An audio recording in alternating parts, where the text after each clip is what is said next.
Hey, what's going on, everyone? My name is Matt Jarbo. This is Three Buck Theater, here with the story that I am still trying to wrap my head around, to be honest with you.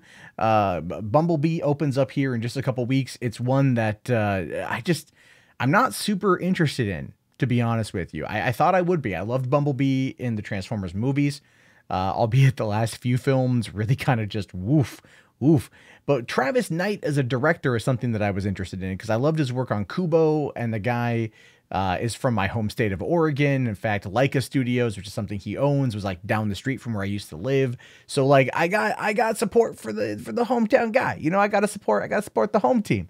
But that being said, Bumblebee was never something truly on my radar. The trailers looked okay. They looked all right, but nothing that was like blowing my skirt up, right? Or giving me that injection of Transformers Viagra. But the reactions to Bumblebee are astonishingly good.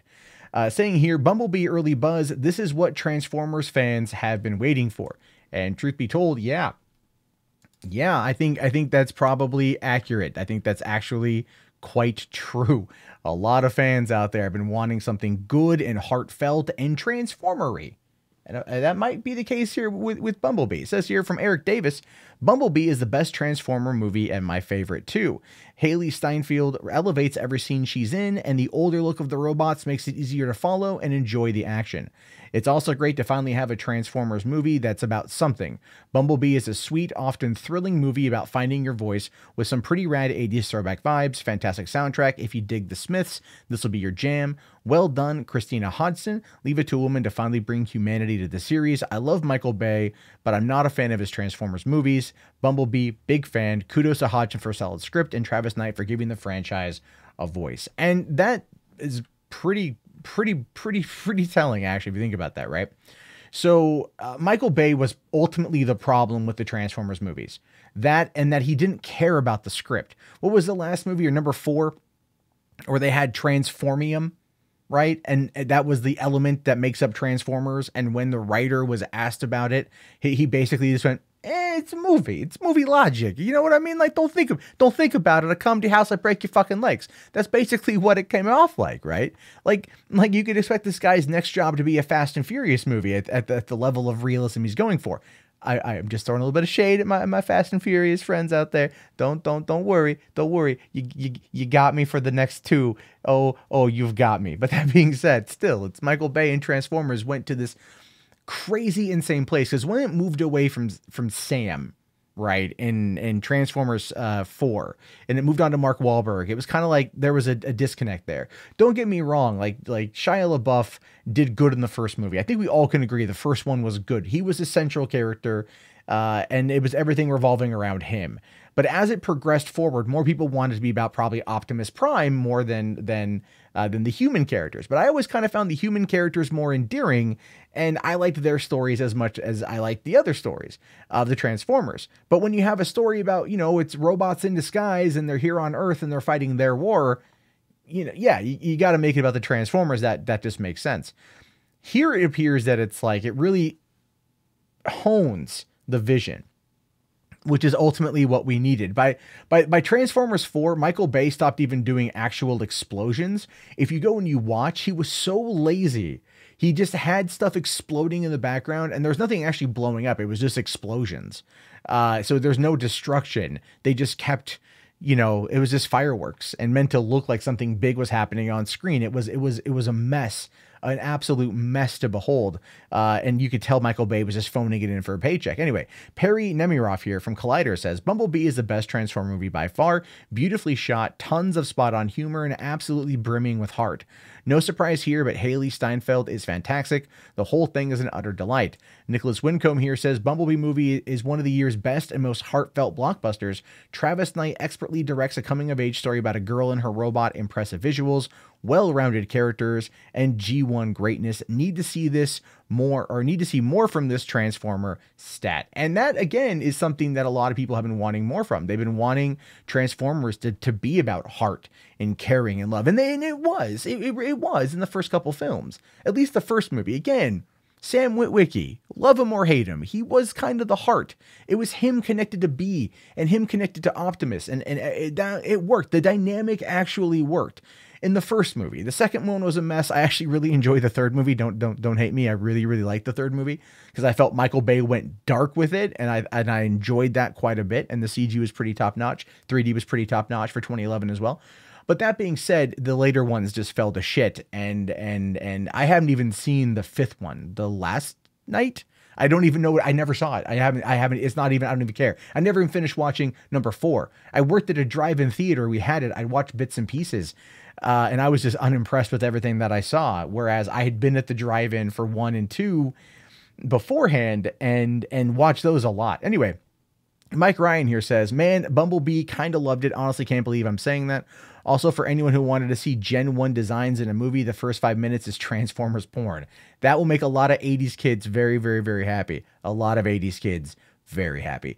Silas Lesnick here says, "Bumblebee's a lot of fun. It's also funnier than I was expecting. Fans of the 1986 Transformers movie will be especially happy with this one," which leads me to really kind of ask the question, is it going to be a bit of a sequel to that? Right? I mean, is there going to be references to Omicron? And if there are references to Omicron, will there be some Orson Welles voice acting work that's brought back from that in terms of a throwback? I have no idea. Probably not, though. Probably not. They're not gonna go back and lift Orson Welles dialogue from a 30-plus-year-old movie. Anyway, John Stephen Roca here says, "Bumblebee movie's an absolute joy. Fans will rejoice at Travis Knight capturing the magic that they've been waiting for in Transformers film. Funny, heartwarming, and action-packed with some great performances from Hailee Steinfeld and the cast. You will love it." Tom Jorgensen here says, "Just saw Bumblebee. Definitely the most enjoyable since T1. It really benefits from ignoring most of what's come before and keeping the runtime down, which feels simpler and snappier." And that is, again, the sheer fucking length of those movies is insane, right? Transformers 1 felt like a by-the-numbers Michael Bay action film. It felt like Michael Bay from like the 1990s, right? Because, well, if you really go and you watch Transformers 1 again, look at all the Michael Bay movies before that, and you'll notice he ripped off every one of his shots. His signature shots are in Transformers. But also the way it was done was a lot better. I think Spielberg was a lot more hands-on the producing department around that time, or Bay cared more around that time. But ultimately, yeah, it was a much better film. And so if this one saying it's the most enjoyable since the first movie, I'm on board, because I love the first movie. I even went and saw it for that 1 week. They aired it in IMAX, and it was an extended cut of the movie too. So I'm a fan of the first film. Anyway, Jason Palmer here says, "The first 15 minutes of Bumblebee is better than Transformers 2 through 5 combined. The war on Cybertron, the classic G1 Autobots, and Decepticons, tracks from the Smiths, Duran Duran, and Steve Winwood. Put Hailee Steinfeld being her usual awesome self. A great nod there to the 86 animated film as well."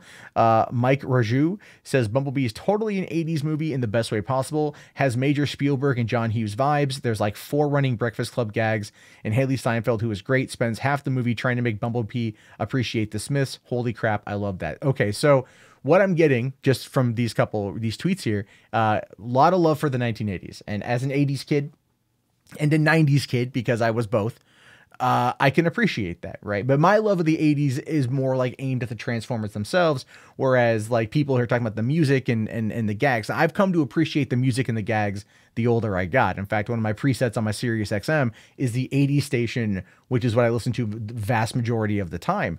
So, like, I'm looking forward to seeing what this movie is. Again, what movie that wasn't on my radar at all is now very quickly becoming like a see it as soon as humanly possible sort of thing. Now, Joseph Deckmeyer here, or Deckelmeyer, says, "Man, I think I reverted back to being a kid watching Bumblebee movie. Just from the opening scene, had my jaw on the floor. It gets better from there. This movie did not disappoint. John Cena and Hailee Steinfeld did an amazing job."